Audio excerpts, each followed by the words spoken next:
Christopher Fomunio, bonjour. Bonjour. Plus de commerce, moins d'aide, a dit en substance Donald Trump aux 5 chefs d'État africains qu'il a reçus ce mercredi à la Maison-Blanche. Qu'est-ce que vous pensez de cette nouvelle approche des États-Unis avec l'Afrique?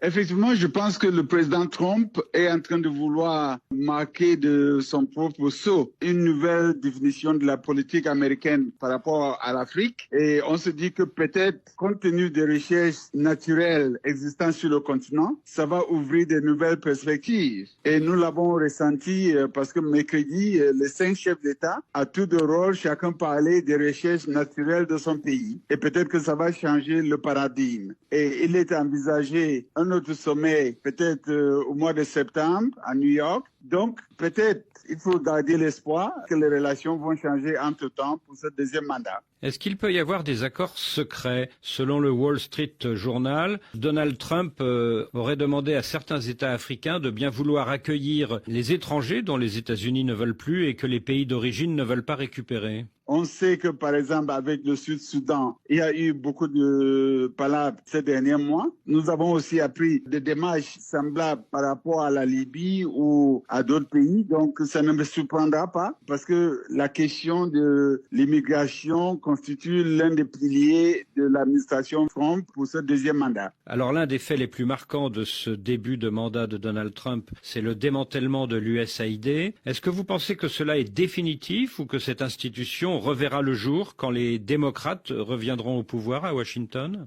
C'est difficile de le dire parce que l'administration Trump envisage, selon les dires du secrétaire d'État, créer d'autres structures à l'intérieur du département d'État pour que l'assistance internationale cadre avec la politique de Trump. Donc, il restera à voir si ces nouvelles structures pourront combler le vide que laisse la fermeture de l'USAID. Les contrats miniers, c'est l'un des arguments que les États-Unis mettent à présent sur la table. On l'a vu le 28 juin dernier, quand Donald Trump et son secrétaire d'État Marco Rubio ont convaincu le Rwanda et la République démocratique du Congo de signer un accord de paix. Est-ce qu'après 25 ans d'échecs dans les Grands Lacs, cette stratégie pourrait réussir? C'est quand même une nouvelle donne qui pousse à réfléchir et peut-être que les deux États du Congo et du Rwanda, voyant un intérêt commun dans la possibilité de nouvelles recherches dans l'exploitation des minéraux, pourront s'entendre à régler leur conflit par des voies de négociation. Donc, c'est à encourager. Si ça peut calmer les choses, éviter la perte en vie humaine qu'a connue le Congo à l'est de son territoire, c'est vraiment à saluer. Mais maintenant, il faut s'attendre à ce que l'accord définitif soit signé par les deux pays et qu'on procède par la suite à la démobilisation des groupes armés à l'est de la République démocratique du Congo. Alors, à propos de ces matières premières, pour l'instant, c'est la Chine qui exploite le plus de terres rares en Afrique. Est-ce que les États-Unis ont raison ou pas de vouloir entrer en compétition avec la Chine sur le terrain africain? Effectivement, la compétition avec la Chine, je ne serais pas surpris si cela entre dans le calcul par rapport même à l'invitation des 5 pays dont les chefs d'État se trouvent à Washington en ce moment. Donc, a priori, Washington a pris soin d'inviter ce mercredi à Washington 5 chefs d'État qui résistent à la force d'attraction de la Chine? Je ne sais pas si c'est cela l'indicateur qui a motivé le choix de ces 5 pays, mais c'est quand même des pays qui, à divers décrets, contiennent des ressources qui peuvent attirer le secteur privé américain. D'ailleurs, tous les 5 pays sont des pays qui ont accès à l'océan, donc qui ont des facilités portuaires qui peuvent être attirants pour les États-Unis comme pour la Chine et d'autres puissances. Sur RFI et France 24, au mois de mars dernier, le nouveau président du Gabon, Brice Clotaire Oligui Nguema, a révélé que les Chinois avaient souhaité installer une base militaire sur la côte gabonaise, sur la façade atlantique, mais que le Gabon avait décliné la proposition. Est-ce que vous pensez que c'est l'une des raisons pour lesquelles ce président était invité à la Maison-Blanche ce mercredi? Effectivement, ça se voit que depuis la transition au Gabon, le Gabon essaie de peser aussi dans les conversations diplomatiques avec Washington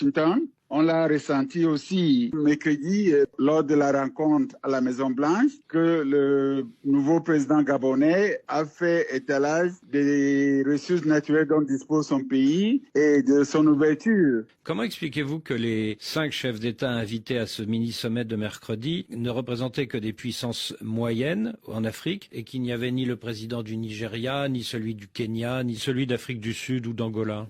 Oui, c'est aussi l'une des nouveautés avec l'administration Trump. Il est vrai qu'il avait déjà eu l'opportunité de recevoir le président Ramaphosa de l'Afrique du Sud. Il est vrai aussi que pendant les 6 derniers mois, il y a eu un grand sommet économique en Angola avec le secteur privé, à Abidjan aussi avec le secteur privé américain. Donc, nous sommes au début de l'administration et même si les premières démarches semblent être ciblées avec des pays ou des secteurs restreints, c'est pas à exclure que dans les mois et les années qui viennent, les pays comme le Nigeria, le Kenya, l'Éthiopie et bien d'autres aussi soient présents sur la place de Washington pour renforcer les relations bilatérales. Et le Ghana et la Côte d'Ivoire aussi? Effectivement, c'est des pays qui pèsent. Le Ghana et la Côte d'Ivoire sont les 2 premiers producteurs de cacao à travers le monde. Et le cacao, c'est un produit très consommé aux États-Unis.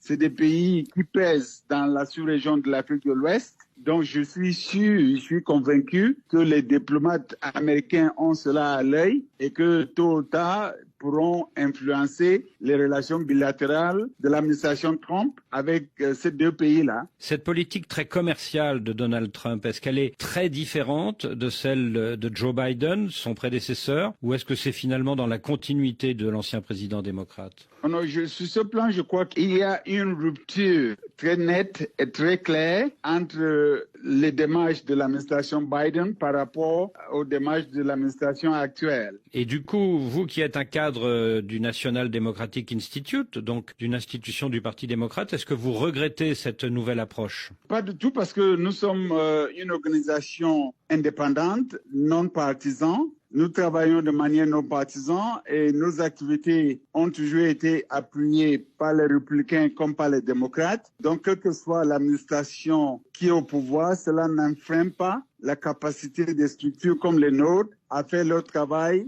de manière à soutenir les pays dans leur quête permanente pour la démocratie et la bonne gouvernance. Christopher Fomunio, vous êtes aussi camerounais et vous suivez avec beaucoup d'attention le début de la campagne pour la présidentielle d'octobre prochain. Cette semaine, on a entendu le porte-parole du gouvernement nous dire que la candidature de Paul Biya à un 8e mandat n'était sûre qu'à 50%. Puis le porte-parole du parti au pouvoir RDPC nous dire que cette candidature était sûre à 100%. Comment vous réagissez? Cela ne me surprend pas du tout. Tout au contraire, ça démontre ce que nous avons toujours décrié avec le régime en place. Parce que nous avons vu le ministre René Sadi, par exemple, qui semble prendre la mesure de l'angoisse dans laquelle vivent les populations camerounaises quant à l'effectivité de la gouvernance, de la gestion du pouvoir par le président Paul Biya. Il a essayé d'être rationnel et même de rassurer dans une certaine mesure ces populations-là. Mais quelques heures après, nous avons été très surpris que le ministre Famé Ndongo sorte en se lançant dans un soufisme exacerbé qui prête à confusion, non seulement pour les Camerounais qui ne sont pas membres de son parti, nous sommes 30 millions de population, mais aussi pour tous les Africains qui regardent avec curiosité et parfois même avec mélancolie ce qui se passe au Cameroun. Ce qui semble vous rendre inquiet pour la suite. Je suis très inquiet. Je peux dire que l'année 2025 sera une année cruciale. Parce que si le Cameroun rate le coche avec l'élection présidentielle d'octobre, en plus des difficultés sécuritaires que nous sommes en train de vouloir gérer dans l'extrême nord avec Boko Haram, dans la zone anglophone avec ce conflit qui dure depuis 8 ans, si en plus de cela vient s'ajouter un problème lié à l'organisation de l'élection présidentielle, j'ai bien peur que le pays ne rate le coche et que ça nous entraîne encore dans des dérives qu'on sera obligé de gérer pendant des décennies. Si Paul Biya vous demandait conseil aujourd'hui, qu'est-ce que vous lui diriez? Je lui dirais carrément d'aller se reposer. Parce que si je voudrais être cynique, je dirais comme certains que la candidature de Paul Biya serait un cadeau, le plus beau cadeau que le parti au pouvoir pourrait rendre à l'opposition. Parce que ce serait très facile de le battre dans une campagne où il ne pourra pas battre campagne, où il ne pourra pas faire des tournées dans les 10 régions du pays, où il ne pourra pas interagir avec les journalistes et les populations au vu et au su du monde entier. Mais je ne suis pas cynique à ce point, je suis optimiste de nature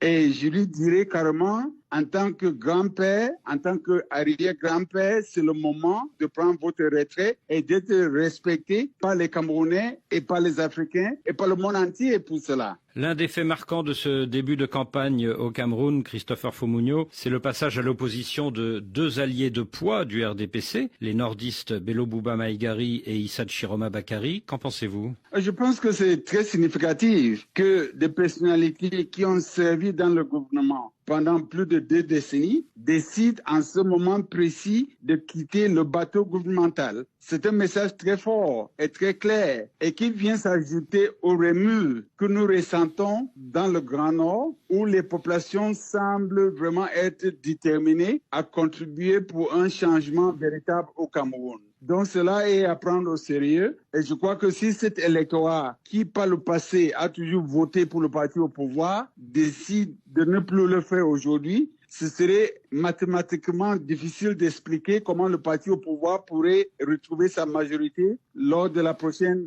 élection présidentielle.